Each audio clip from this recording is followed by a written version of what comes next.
আচ্ছা জান, আমাকে একটা গান শোনাও তো। ও আচ্ছা, তো কি গান শুনতে চাও? তোমার যেটা ভালো লাগে সেটাই শোনাও। তোমায় দেখলে মনে হয় তোমার পেটে আমার বাচ্চা, আব্বু আব্বু কয়। আচ্ছা দোস্ত, পানি সব সময় গরম করে ফুটিয়ে খাবি, তাহলে পানির মধ্যেকার সবগুলো জীবাণু মরে যাবে। কিন্তু ওই পানির মধ্যে যে জীবাণুগুলার লাশ থাকবো, এগুলা কি তোর বাপে উঠাইবো? ওগো শুনছো, আজকে ঘুমের মধ্যে স্বপ্নে দেখলাম তুমি আমাকে একটা ডায়মন্ডের নেকলেস কিনে এনে দিয়েছো। ও তাই নাকি জান? তাইলে যাও আরেকবার ঘুমায়ে সেটা গলায় পরে আসো। আচ্ছা স্যার, আপনি কি মুরগি? কি বললি হারামজাদা? তোকে এখনই ঘাড় ধরে ক্লাস থেকে বের করে দেব।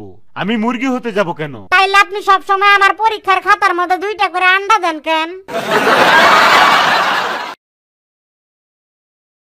আচ্ছা দোস্ত, তোর জীবনের সবচেয়ে বড় উপকারী বন্ধুকে?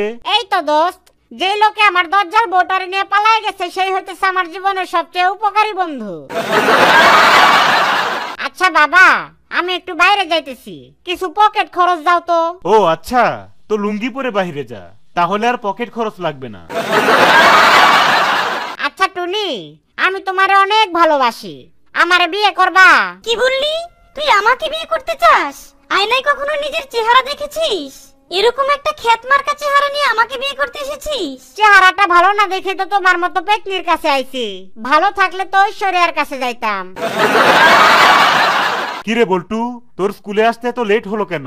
এই তো স্যার, বাইরে অনেক বৃষ্টি ছিল তাই আসতে লেট হয়েছে। তো বাকি সবাই একসাথে তোর আগে আসলো কিভাবে? স্যার, হরিণের এত দল বাইধে চলে, কিন্তু বাঘ সবসময় একাই আসে।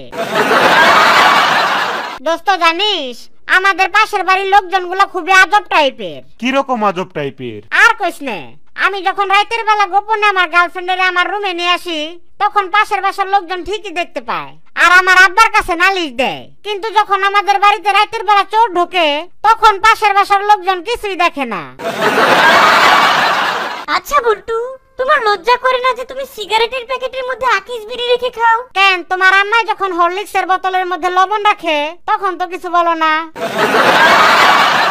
কি রে দোস্ত, তুই না বলেছিলি তোর জ্বর এসেছে? হ্যাঁ রে দোস্ত, অনেক জ্বর উঠছিল, কিন্তু এখন জ্বর ভালো হয়ে গেছে। আরে কি বলছিস? তুই তো বলেছিলি তোর কাছে ওষুধ কেনার টাকা নেই, তাহলে তোর জ্বরটা ভালো হলো কিভাবে? আরে ধুর বেটা, টাকা নাই তো কি হয়েছে, মাথায় বুদ্ধি তো আছে।